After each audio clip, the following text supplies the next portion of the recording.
Let me tell you something that nobody in your life has had the courage to say to you. The reason people disrespect you is not because you are weak. It is not because you are ugly. It is not because you are poor. The reason people disrespect you is devastatingly simple. You are too available. You answer every call, every single one, at 2 in the afternoon, at 11 at night, at 6 in the morning, when someone who has never once checked on your dreams suddenly needs a favor. You answer. You agree to every plan, even when you had something important scheduled. Even when your body was tired. Even when your spirit was screaming at you, not today. You smiled and you said yes. You have dropped your own goals. Goals that God himself placed in your chest before you were born. You have dropped them like they were garbage to run and fix someone else's problems. Problems they created. Problems they will create again the moment you solve them today. And here is the brutal, unforgiving truth. They do not respect you for it. They have never respected you for it. And they never will. Because you have done something catastrophic. You have made your presence cheap.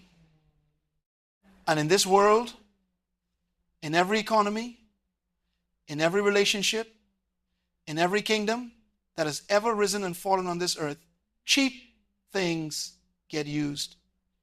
Cheap things get discarded. Cheap things get walked on. Today, we are going to change that forever. I want you to think about gold. Not the gold you see in a jewelry shop behind glass. I want you to go back thousands of years, back to when men did not simply buy gold, they bled for it. Gold is buried. It is hidden deep inside the earth, locked behind layers of rock and darkness and silence. To reach it, a man must dig. He must sweat. He must risk his life descending into shafts where the air is thin and the walls could collapse at any moment. It requires tools. It requires time. It requires sacrifice. And because of all of that, because of every drop of sweat and every broken back and every life risked in its pursuit, gold became the currency of kings. Pharaohs decorated their tombs with it. Emperors went to war for it.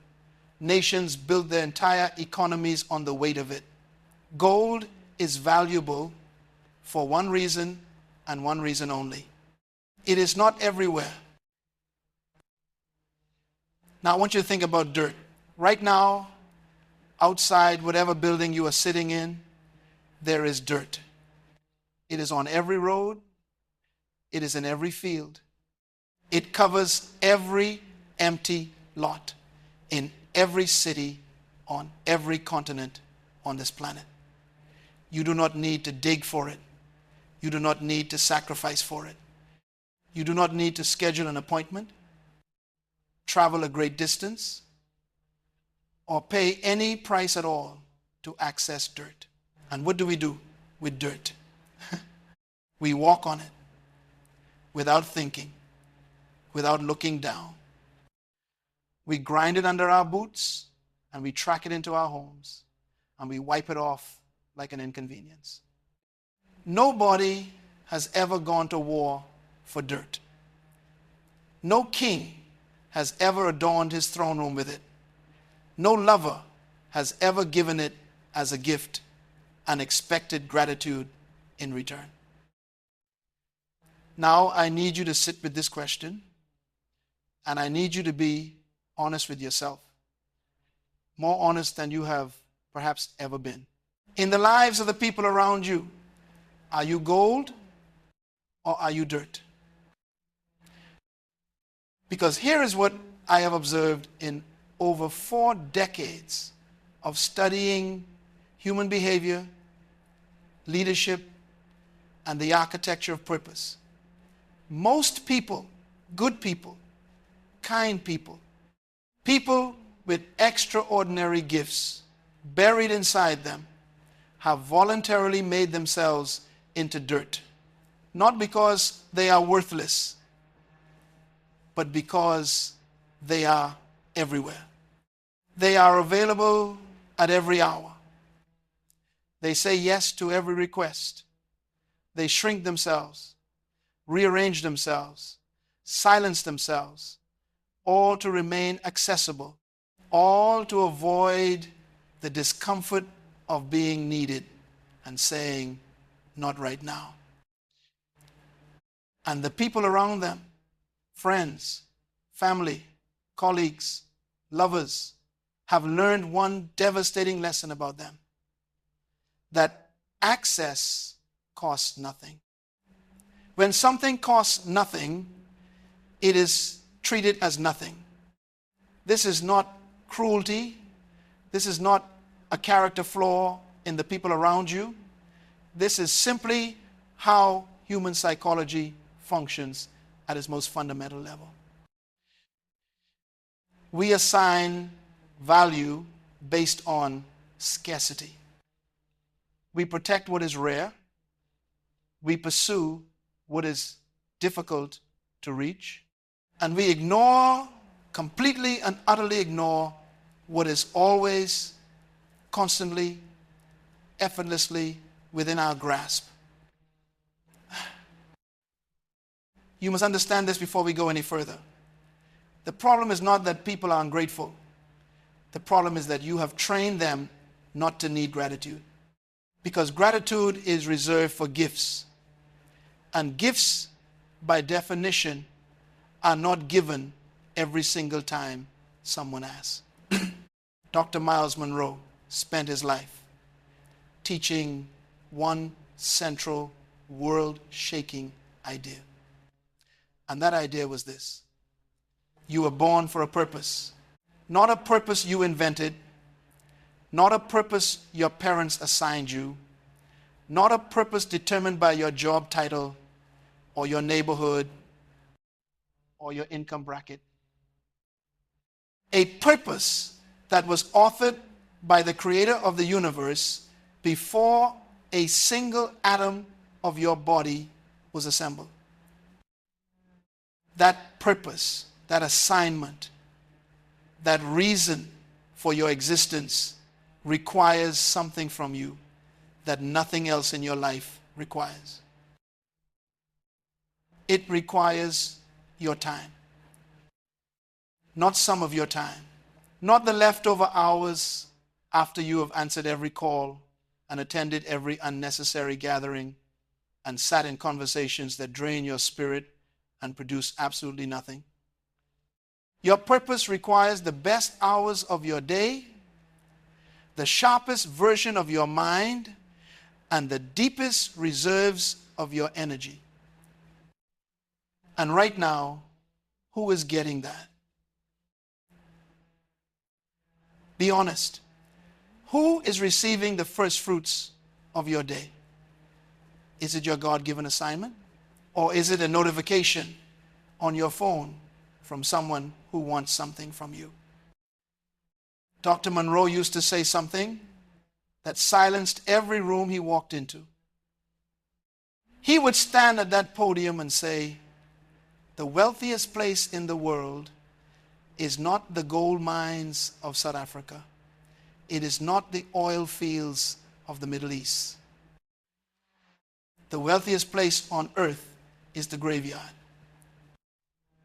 Because in the graveyard lie buried symphonies that were never composed, books that were never written, businesses that were never built, cures for diseases that were never discovered, technologies that could have transformed civilization, buried, silent, gone forever. And why? Because the people who carried those gifts spent their lives being available, being agreeable, being present for everyone else's emergencies, while their own destiny slowly starved to death in a room they never found time to enter. They were nice people, wonderful people, people who never said no, people who were always there.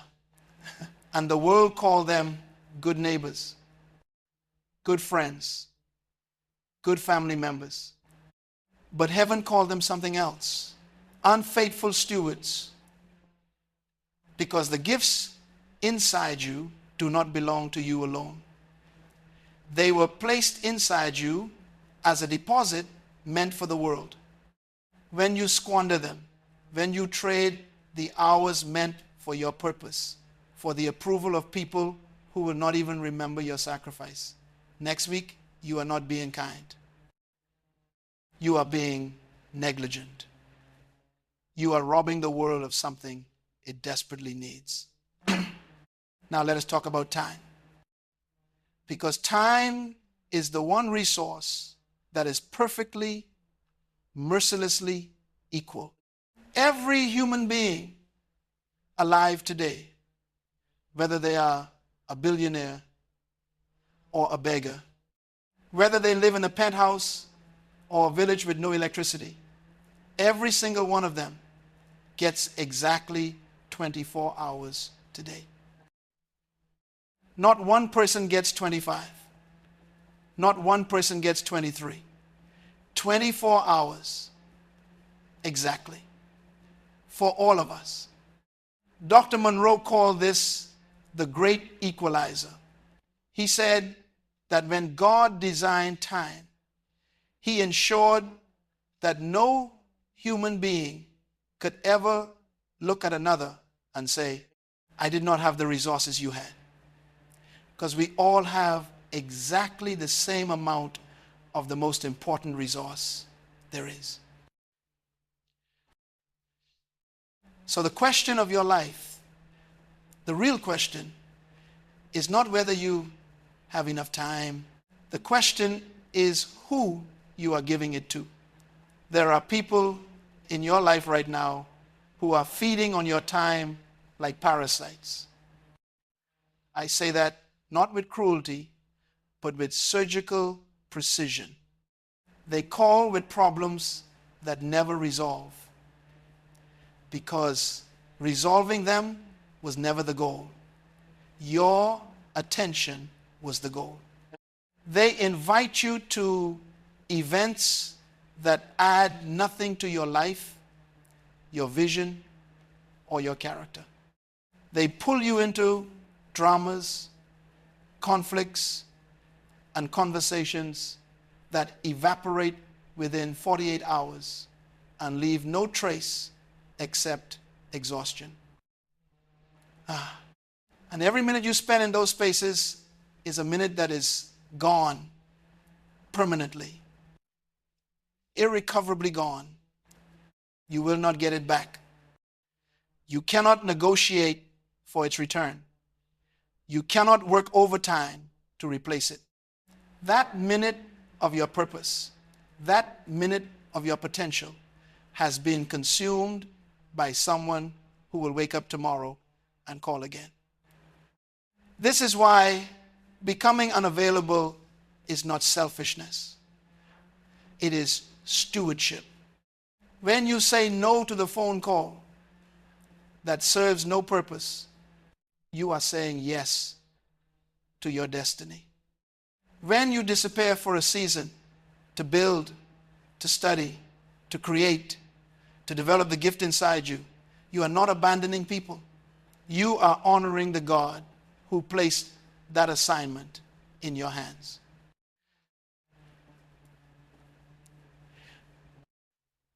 The most important work is almost always invisible work.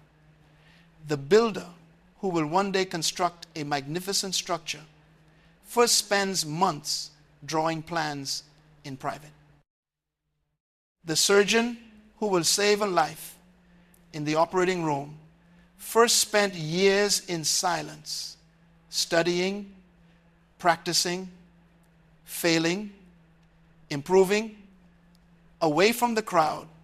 The prophet who will one day speak a word that transforms a generation first goes into the wilderness alone. Greatness is forged in private. It is displayed in public, but it is forged in private. And you cannot access that private space of creation and development if your phone is never on silent, if your door is never closed, if your schedule has no boundaries. If every person in your life knows that you will rearrange yourself for them at any hour, without hesitation, without cost. Let me teach you something about the word no. It is the most powerful two-letter word in any language on earth. And it is the word that the most respected, most effective, most purpose-driven people have mastered. And it is the word that you, if you are being honest right now, have been terrified of. You are afraid of what people will think. You are afraid they will call you selfish. You are afraid they will be angry or disappointed, or that they will withdraw their approval from you. And so you have mortgaged your destiny at the altar of their approval. But here is what I need you to understand about the people whose approval you are chasing. Most of them have not invested a single serious thought in your future. They are not lying awake at night thinking about your goals. They are not worried about whether you are becoming who you were designed to be. They are thinking about themselves, which is entirely natural and human. And when they call you, they are thinking about what you can do for them in that moment. There is nothing wrong with being needed. But there is everything wrong with making yourself perpetually available to people who have no investment in your purpose, no reverence for your time, and no intention of reciprocating what they withdraw from you. No is a complete sentence. You do not owe an explanation. You do not owe an apology. You do not owe a lengthy renegotiation or a counteroffer or a rain check that leaves the door open for them to try again next week. No. That word, spoken calmly and without guilt, communicates something extraordinary to the people around you. It says, I have priorities. It says, my time has a cost. It says, I am not infinitely accessible, and therefore my presence, when I choose to give it, carries weight. Watch what happens when you start saying no consistently. Watch the dynamic shift. The people who only wanted access to your time, your energy, your money, your peace, they will fall away. And that falling away will initially feel like loss. It will sting. You will be tempted to call them back, to explain yourself, to undo the no. Do not let them go, because what appears to be loss is actually purification. You are not losing community. You are discovering which relationships were real and which ones was simply convenient arrangements dressed up as friendship.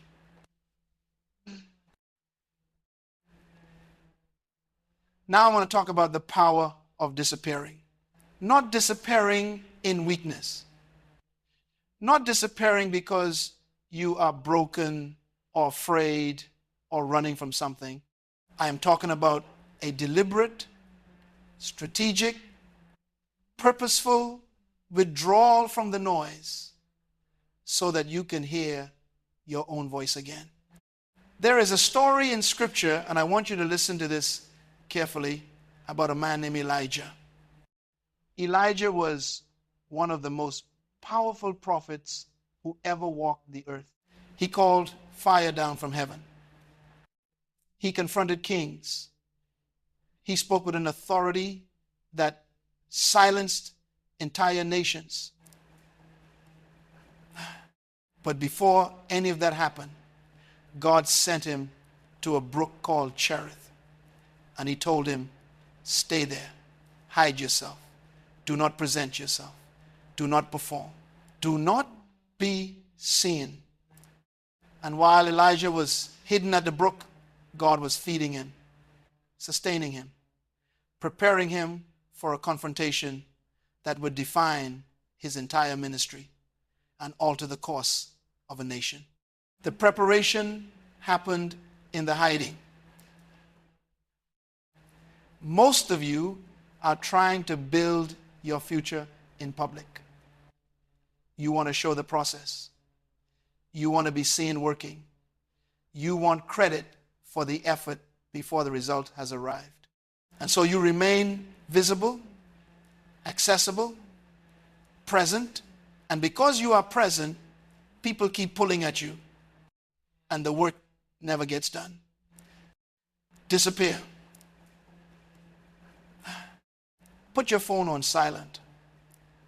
Not for an hour. Put it on silent for an entire day and see what survives without you. You will discover something astonishing. Most of what you thought required your immediate response required nothing of the sort. The crisis that needed your commentary at 9 in the morning had resolved itself by noon without your involvement. The person who sent 3 messages marked urgent had found another solution, or perhaps realized it was not as urgent as the anxiety in their chest had made it feel. The world does not collapse when you step away from it, but your purpose, the quiet, patient, magnificent thing growing inside you, it thrives when you finally give it the silence it has been begging for. Stop explaining yourself. This is something I want to say with particular force. You do not owe the world a justification for every boundary you set. When you decline an invitation, you do not need to construct a detailed defense of your decision. When you are unavailable, you do not need to file a report explaining where you were and what you were doing. The habit of over-explaining comes from the same root as the habit of being too available. It is a fear of disapproval. It is a desperate need to make sure that the person on the other end of the conversation is not angry with you, not judging you, not withdrawing their acceptance. But here is the irony. The more you explain, the more you invite scrutiny. The more you justify, the more people feel entitled to evaluate your justification and decide whether it is sufficient. You have handed them the authority to approve or disapprove of your choices, and you did not have to do that. You were never required to do that. Silence is powerful. A calm, unhurried, I'm not available for that, contains more dignity than 3 paragraphs of apology and explanation. Practiced people, people who have learned their own worth, say less, not more. They let their actions speak, and they let their silence speak even louder. Let me bring this together now, because I want you to walk away from this video with something you can implement today, not next week, not when your circumstances change. Today. The first thing you must do is audit your relationships. Not with bitterness, not with suspicion, but with clarity. Look at the relationships in your life and ask a simple question. Is this person investing in me or only withdrawing from me?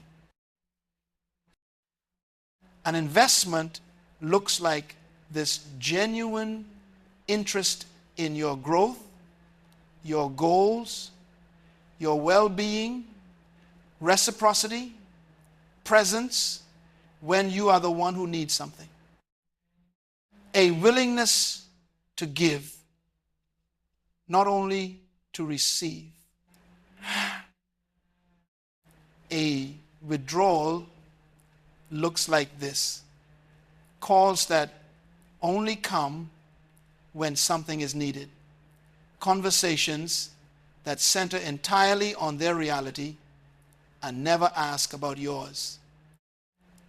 A relationship where your value is measured entirely by what you can provide in any given moment.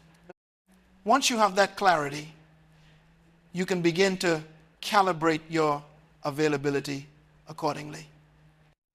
You do not need to announce it. You do not need to make a declaration or send a message. You simply begin the quiet, disciplined practice of investing your time where it is honored and withdrawing it from where it is wasted. The second thing you must do is schedule your purpose before you schedule anything else. Before you open a single message in the morning, before you engage with anyone else's agenda, open your eyes and give the first portion of your day to the thing you were born to build. In a negative way. Even if it is 30 minutes, even if it is 1 hour, protect that block of time with the same ferocity that you would protect your child. Do not negotiate it away. Do not trade it for a conversation that could happen at any other hour. That time is sacred because it is the time in which your future is being assembled brick by brick in the quiet. The third thing, and this may be the most difficult, you must become comfortable with being misunderstood. When you begin to enforce your boundaries, some people will not respond well. They will call you cold. They will say you have changed. They will suggest that your new unavailability is a form of arrogance or indifference. Let them say it. Because what they are actually communicating, though they do not have the self-awareness to realize it, is that your previous availability was something they had come to expect as a right. And when you remove a privilege that someone has mistaken for a right, they experience it as injustice. That is not your problem to solve. That is their recalibration to make. You are not responsible for managing the emotional response of people who are upset that you have stopped being their on-demand resource. You are responsible for stewarding the gifts, the time, and the purpose that were entrusted to you by a God who expects a return on his investment. I want to close with this. There is a version of you that exists in the future. A version that made the decision that said no consistently and without apology, that disappeared into the work. That protected the morning hours with iron discipline. That stopped explaining itself to people who were never truly listening. That version of you completed the thing, built the thing, became the thing. And the people who once complained that you were unavailable, who called you cold, who said you had changed, who suggested your boundaries were a sign of pride, those same people will one day speak about you with reverence. Not because you performed for them, not because you made yourself accessible and warm and agreeable at every hour, but because you produced something real, something rare, something that could only have been built in the silence that they once criticized you for choosing. Gold does not apologize for being buried deep in the earth. It does not emerge to reassure the dirt that it is still there. It stays where it is. It waits. It requires effort to find. And precisely because of that demand it makes on anyone who wants access to it, it has been the currency of kings for 6,000 years. You were not made to be dirt. You were made to be gold. Stop being available to everyone. Start being faithful to your purpose. Disappear into the work. Let your silence speak. Let your absence be felt. And when you finally emerge after the discipline, after the sacrifice, after the long and invisible hours of becoming, let them come to you. Because that is what rare things do. They do not chase. They do not beg to be valued. They simply are what they are, completely and without apology. And the world adjusts. This is the power of scarcity.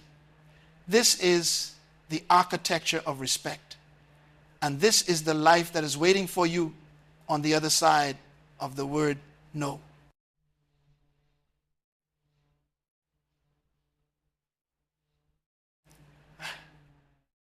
God bless you. And go do the work.